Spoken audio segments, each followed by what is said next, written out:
Hello and welcome, dear listeners, to Lively Later Life. We are so glad you've joined us again. Yes, welcome back, everyone. Today we're diving into something that, well, it affects almost all of us these days. That's right, we're doing another deep dive into smart spending. Here on Lively Later Life, our whole mission is pretty simple. Hmm. We want to bring you practical, actionable insights, things you can actually use to live your most vibrant, financially secure life, no matter your age. Absolutely. Because we believe every stage of life, especially later life, should be full of peace of mind, opportunity, and feeling good about your money, in Confidence. control. Exactly. And today, we're tackling a sneaky one, a modern budget drainer, digital spending. We're calling this one Unsubscribe and Thrive, Smart Ways to Manage Your Digital Spending. And, before we jump right in, let me quickly mention two little things you'll hear us use. Ah, yes, the LLL specials. Right, an LL kick. That's our, memorable little metaphor. Something to help an idea really stick. What? And an LLL smart tip. That's just practical advice. Something you can use right away. So keep an ear out for those. I love those. They're always so helpful. Yeah. And I mentioned many of you listening, maybe like me, have bumped into this digital spending thing yourself. Oh, for sure. I was chatting with Carol the other day, lovely lady, 70s, out in Burnaby, and she was just completely baffled by this charge she kept seeing on her credit card. Couldn't figure it out. Not for the life of her. She had no idea what it was for. And that's usually where the detective work starts, isn't it? It really is. So what was it? Well, after a bit of digging, Hmm. it turned out to be a streaming service. Ah, okay. Common culprit. Right. But here's the kicker. She had subscribed to it more than 2 years ago. 2 years. Wow. Yeah. Just to watch one specific show everyone was talking about back then. And then forgot about it. Completely forgot. But the service didn't forget about her, of course. It just kept quietly charging her $15 a month. Every single month. Oh, that's painful. That quiet drip, drip, drip. I know. You can almost feel the frustration, can't you? You really can. And let me guess, when you added it all up. Well, that's when it really hit home. $180 a year. Gone. Wow. You could just see it on her face. She shook her head and said, "Imagine, that's a nice dinner out with my friends every single month. Just gone, and I didn't even notice." And Carol's story, unfortunately, it's so common. These small recurring charges, I often call them the silent killers of budgets. Silent killers, that's a good term for it. Because they don't arrive like a big, scary bill, They just sort of chip away subtly, often completely under the radar. It's so true. And it really shows how much things have changed financially, doesn't it? Absolutely. I mean, for many of us, budgeting used to be about a physical checkbook, paper bills in the mail. Right, tangible things. Exactly. Now, so much spending is invisible, automatic. It's definitely a new challenge. Yeah. But, and this is the good news, I really want to stress this, it's manageable with, a little bit of time, maybe a dash of determination, and a few smart tips. You absolutely can get a handle on this. You absolutely can. You can get control back and put that money back where it belongs. In your pocket. Working for you. So our mission today for this deep dive is really to give you a simple step-by-step guide how to find and manage all those online subscriptions. We want you to feel empowered, to stop overspending on things you might not even be using, and just feel, confident about your digital finances. Does Carol's story ring a bell for you listening? Maybe it's a music app you tried once, an online paper you hardly read, that fitness app you downloaded with great intention. We all have them. And feeling confident about your money, especially in later life, it's just so important for your peace of mind, your well-being. Definitely. So we're going to break down exactly how these digital traps work and then, crucially, give you those practical, actionable steps to dismantle them one by one. Okay, let's unpack it. We're diving into the Unsubscribe and Thrive guide. And first up, we need to understand the problem itself. The digital spending trap. Why subscriptions are so sneaky. Right. Why are these things so much harder to keep track of than, say, the hydro bill or the phone bill? What makes them so slippery? That's a great place to start. And it really boils down to a few key things. Things that cleverly play on, well, our human habits, and also how these services are often designed. Okay. The first big one is what I call the deceptive nature of small charges. Think about it. A charge for, say, $10, $15, even just $5 for a streaming service, an app, whatever. On its own, when you see it on your statement, it barely registers right. Seems tiny, insignificant, just a drop in the ocean of your monthly expenses. Oh, totally. It's so easy to just wave it off, isn't it? Ah, it's only a few bucks, not worth worrying about. Exactly, and that's precisely where the trap is. Yeah. It's beautifully engineered in a way, because while one tiny charge feels like nothing, our brains aren't really wired to automatically calculate the cumulative effect. Right. We don't add them all up in our heads. No.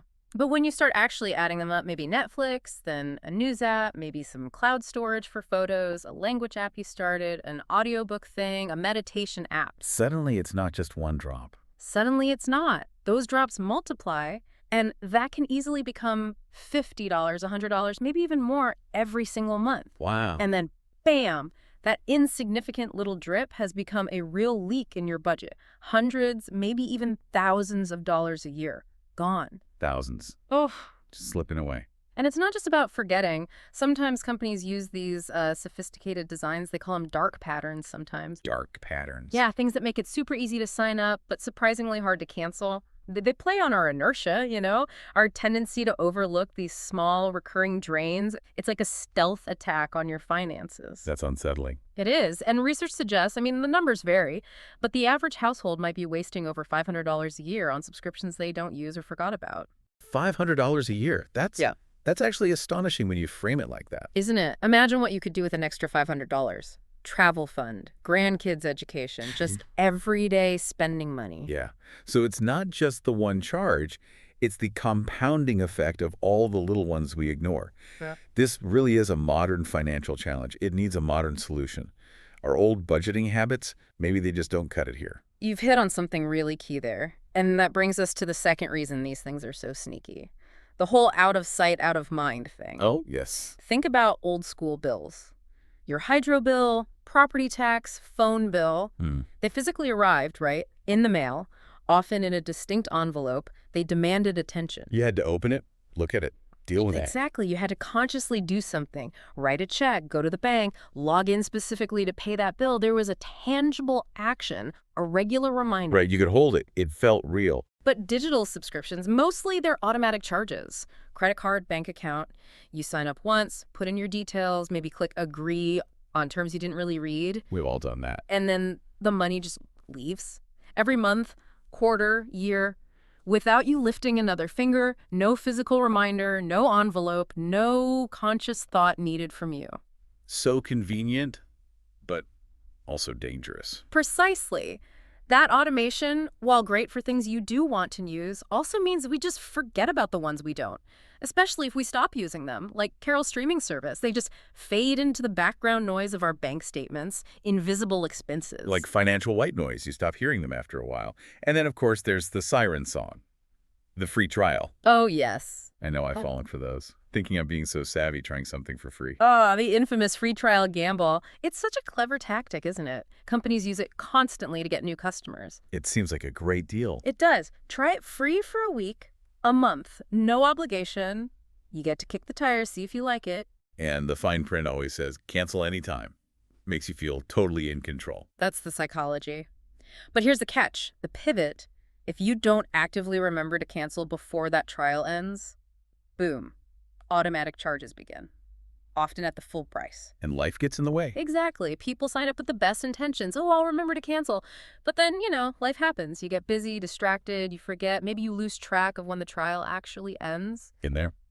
And just like Carol, suddenly you're paying for something you tried once, maybe liked for a minute, and then never touched again. It's a gamble where the company usually wins. They're banking on our forgetfulness, our inertia. It's pretty insidious, actually, leveraging our good intentions and busy lives against us, thinking we're getting a freebie, but it's really a hidden cost waiting to spring. It really is, a ticking time bomb. Wow. It just underscores how important it is to be, mindful, present, especially in our digital lives. These little invisible drains, they can seriously impact our ability to save for bigger goals. Absolutely. Whether it's that dream trip, a new hobby, or just having more breathing room financially, it's about being proactive. Okay, you mentioned LLO kicks. Is there one for this sneaky subscription trap? There is, and hopefully this one sticks. Think of your digital subscriptions as tiny digital leaks in your financial boat. Okay. Tiny leaks. Yeah, it's not one big dramatic hole you notice right away. It's more like dozens of little, almost invisible drips, but over time, slowly, silently. Those tiny leaks add up. They can fill your boat with water and, well, threaten to sink your budget. That's a really vivid image, the slow sinking. But the good news is, we can plug those leaks. Okay, I like that. It shows how these small things, plus forgetfulness, really become a problem. So if we feel like our boat is taking on a bit of water and we're ready to start bailing, what's the absolute first step? How do we find these leaks? The first, absolutely foundational step is what we call the Great Subscription Audit, finding your digital bills. The audit. Okay, that word. It sounds a bit scary, doesn't it? Like tax audit scary. I know. Audit sounds so formal, maybe a bit overwhelming, but I promise this is the opposite of intimidating. Okay. Think of it less like an audit, more like a treasure hunt. A treasure hunt. I like the sound of that better. Right. And the treasure isn't buried gold, it's your own hard-earned money coming back to you. This is just the essential first step to understanding where your money is actually going. And trust me, it's much easier and way more rewarding than it sounds. All right, a treasure hunt for our own cash. Yeah. Sold. How do we start this thrilling financial quest? Step 1. Step 1, get your statements. Simple as that. Your mission is to gather your bank statements and your credit card statements. And you want to look back maybe the last 3 to 6 months? 3 to 6. Why so long? Good question. Because some subscriptions aren't monthly, they might bill quarterly or even just once a year. Going back further helps you catch those less frequent ones that are easy to miss. Ah, right. Like an annual software renewal or something. Those sneak up on you. Exactly. Now, how to get them? Easiest way for many is probably logging into your online banking. Most banks let you view, download, print statements for past months pretty easily. They're usually well organized. Okay. But what if someone isn't comfortable with online banking? Perfectly fine. If you prefer paper or just don't do online banking, you can always call your bank or credit card company. Just ask them to mail you paper statements for those specific months. They'll do that. Absolutely. The key is just to get them all together, physically or digitally laid out, so you can really look at them. Okay. Statements gathered. Spread out on the kitchen table, maybe. Or open on the screen. What's step 2 in our great subscription audit? The detective work begins. It sure does. Step 2, circle recurring charges. Now you put on your detective hat, go through each statement line by line, look for every charge that happens regularly, monthly, quarterly, annually, anything that repeats. Okay. Start with the obvious names you might recognize: Netflix, Spotify, Amazon. But be careful there. Distinguish between one-off buys and recurring things like Amazon Prime, maybe New York Times, other news sites, even App Store charges that might be recurring for premium versions of things. Got it. But here's the really crucial part. Look for any name you don't recognize. Unfamiliar names. Yes. Sometimes the billing name is slightly different from the brand name, or it might be something you signed up for ages ago and completely forgot. Circle anything that looks unfamiliar, repeats regularly, or just doesn't immediately ring a bell. Don't be shy about circling things. Not at all. It's often in those mysterious-looking charges that the biggest savings are hiding. So it's not just the ones we know we have. It's being really vigilant for the hidden ones, the forgotten ones, the weirdly named ones. I bet people find some real surprises doing this. Oh, almost always. Lots of aha moments. Maybe a few oh no moments too. Right. But it's incredibly eye-opening and usually quite empowering, actually. So many people find things they had no idea they were paying for. Okay, so we've gone through, circled everything that looks recurring or suspicious. What's step 3? Step 3, make a list. Get a simple piece of paper, a notebook, maybe a spreadsheet if you're comfortable with that. And for every single charge you circled, write down 3 key things. Okay. 1, the exact name of the service. 2, the amount they charge you. And 3, how often they charge you monthly, annually, quarterly, whatever it is. Service name, amount, frequency. Got it.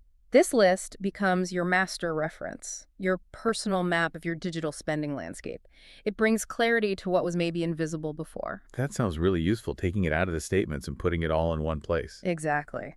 And just a quick reminder from step 1, don't forget those annual charges. They're the easiest to overlook because they only pop up once a year. Make sure they get on the list too. Good point. Now, you mentioned folks who aren't keen on online banking. Do you have an LLL smart tip for them? How can they do this audit without navigating websites? Yes, absolutely. Because comfort with tech varies, and that's totally okay. Our LLL smart tip here is simple but really effective. Just call your bank. Yep. Call the customer service line for your bank or credit card company. Explain you're doing a review of your finances and trying to identify all the recurring charges on your account. And they can help with that. They sure can. They're there to help you. They can often walk you through recent transactions over the phone, help you spot those repeating charges, maybe even identify who the company is if the name is weird.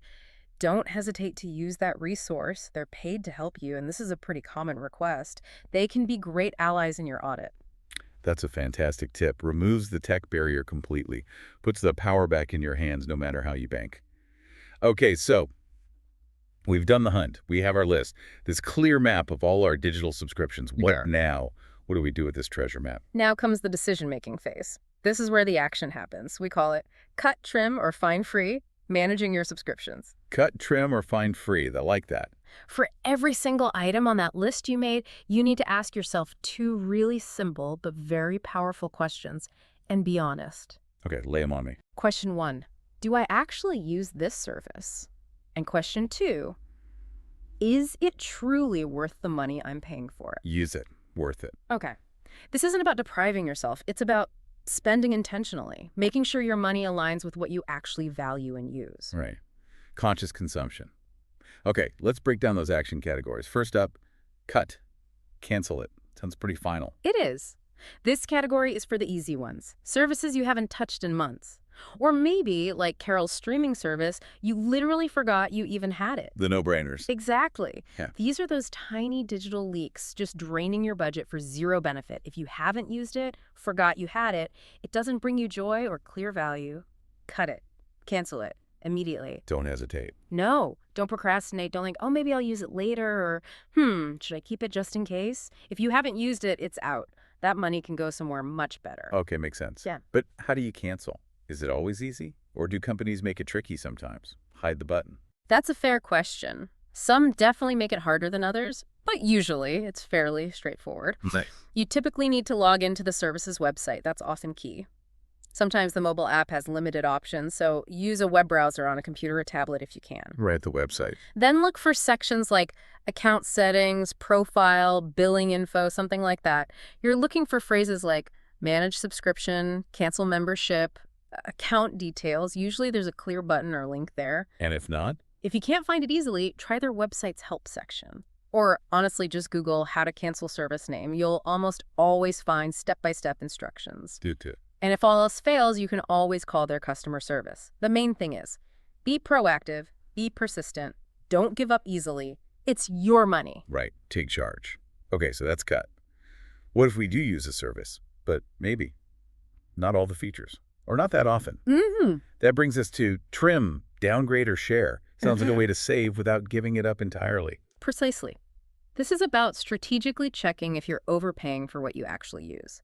For instance, do you have this super premium streaming plan, 4K video, streaming on 4 devices at once? Maybe? But maybe you only ever watch on one TV, and it's not even 4K.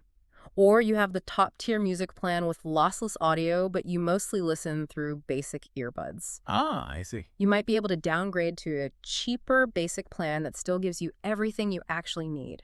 That could save you $5, $10, even $15 a month right there without losing the service you like. That's smart. What else can be trimmed? Think about news subscriptions. Do you really need unlimited access if you mostly just skim headlines or read a few articles a week? Maybe a lower tier, or even a free version with ads would be fine. Fitness apps. Does the free version have enough workouts without the fancy coaching you never use? It's about matching the plan to your actual usage. Exactly. And the other part of trim is sharing. This is a big one, especially with family plans. Right, I hear about those. Sharing is brilliant for cutting costs. If you have a family plan for streaming, music, cloud storage, can you actually share the cost or at least the access with your kids, grandkids, maybe even close friends who use the same thing? Pooling resources. Yeah. Often, adding users to a family plan costs a bit more than a single plan, but it's way, way cheaper than everyone having their own individual subscription. It fosters a bit of community, saves everyone money. A real win-win. Well, I love that. Using those family connections for financial benefit, too. Okay, now for the one you called your secret weapon. Find free alternatives. This sounds like where the real magic happens. It really is. This is, I think, arguably the single most powerful strategy for managing digital spending, and so many people just don't realize it's there. It's like finding a hidden treasure chest right in your own community. Okay, I'm intrigued. What's the treasure chest? The first and most amazing free resource, especially for our Canadian listeners, is your BC Public Library card. My library card. Seriously, how does that help with digital stuff? I thought libraries were just books, maybe DVDs. Oh, my friend, libraries today are so much more. That little card you might have tucked away, it's a key that unlocks a massive, incredible world of digital content, all completely free. Okay, tell me more. All right, let's break it down. First, ebooks and audiobooks.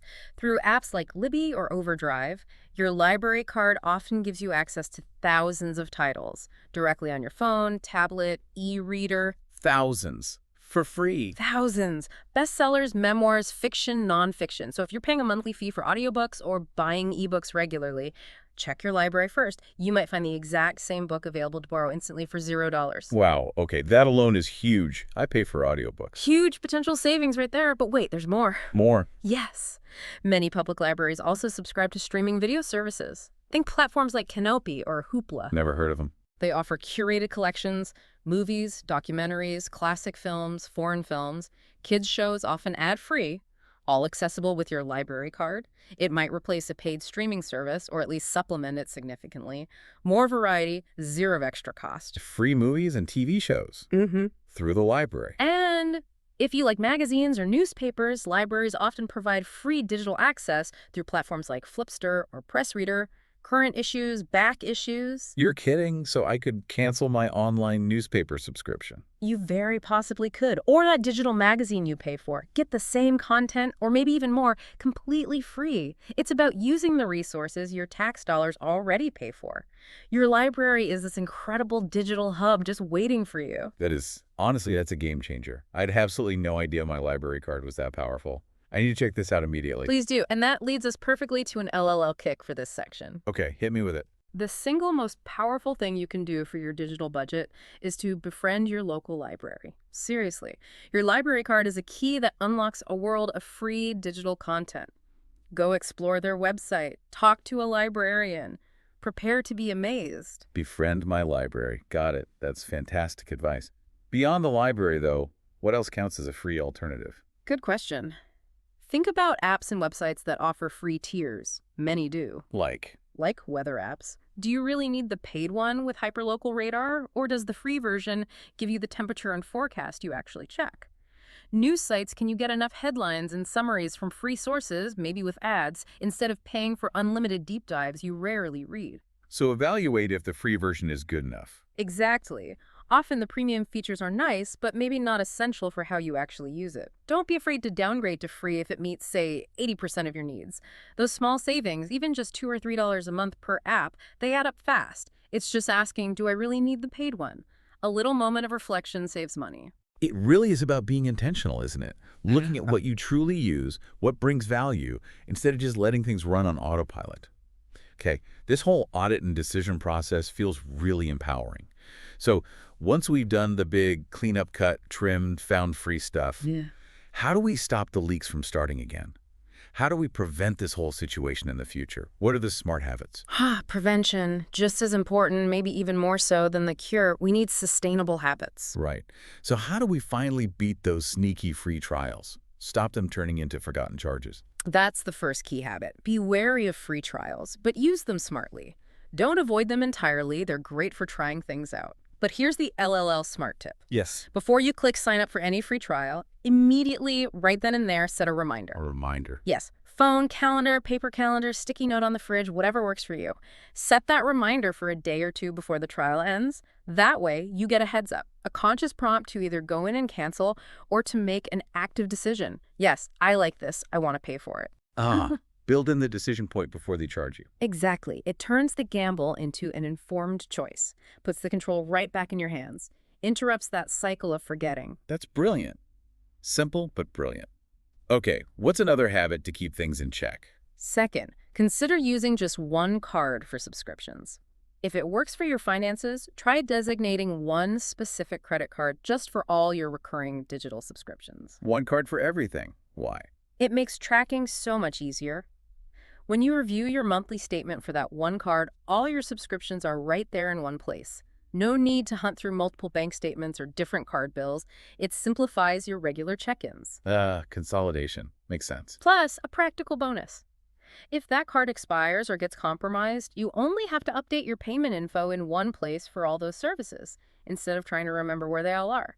Just make sure it's a secure card, of course, and practice good online safety. Oh, that's super practical. Reduces the mental load. Okay, one card. What else? Is this audit a one-and-done thing? Definitely not. It has to be ongoing. So habit number 3 is schedule regular audits. Make it routine, like checking your tire pressure or changing smoke detector batteries. How often? Maybe every few months, quarterly, twice a year, whatever feels right. Doesn't have to be the huge deep dive you did the first time. Just a quick scan of that one card statement or your regular statement. It's a quick check-in. Yeah, a quick look. Anything unfamiliar, any service you stopped using? Did a price go up without you noticing? This quick check helps you nip any new leaks in the bud before they become another Carol situation. It builds that muscle of financial awareness. Building the awareness muscle. I like that. Okay, so regular check-ins. And thinking about awareness, do you have a final LLL smart tip? Maybe for just mindful online buying in general, beyond just subscriptions. Something to make us pause before clicking buy. I do. And this one applies to almost any online purchase, not just digital stuff. It's powerful. Before you click buy, whether it's an ebook, a movie rental, an app, even a physical thing, just pause. Just take one conscious breath. And in that pause, ask yourself 2 critical questions. First, do I really need this? Be honest. Need or want? Necessity or impulse? Okay, do I need this? And the second question, tying back to our earlier point, could I get this for free from the library? Bring the library back in. Yes. Does the library have the ebook, the movie, maybe even access to similar software or an online course? That tiny moment of reflection, that little bit of friction you introduce, it can save you a surprising amount of money.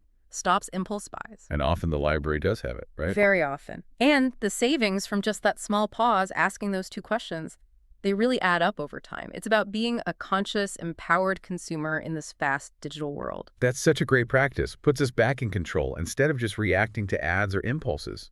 Reminds us our money has a purpose. Exactly. Being intentional, making sure every dollar aligns with your values, your priorities, your goals for a truly lively and fulfilling later life. And that, everyone, is your guide to unsubscribe and thrive. We've walked through finding those sneaky charges, managing them, and building habits to keep control. It's true. Digital spending is a modern challenge, something maybe we weren't all prepared for, especially in later life. It's new territory. It really is. But with a bit of that detective work, the audit, and some smart, consistent habits, you absolutely can stop wasting money on things you forgot about and start using that money for what truly matters to you. Hobbies, family, travel. Exactly. Or just having more financial breathing room to enjoy your retirement years fully. By mastering this, by actively engaging and making conscious choices, you're really ensuring your finances are secure, making sure your lively later life is filled with peace, opportunity, freedom, not those invisible drains. It's about being proactive, feeling empowered, knowing where your money is going. We really hope this deep dive has helped you feel more empowered. If you found these tips useful, maybe give this show a like. Yeah, that helps us know what you find valuable and helps other people find us too.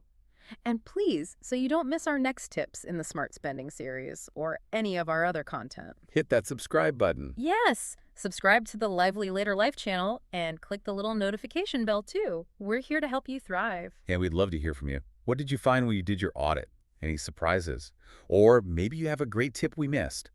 Let us know in the comments below. Your insights really do help others in our community. It creates this wonderful ripple effect of shared knowledge. It really does. So, until next time, take control of that digital wallet.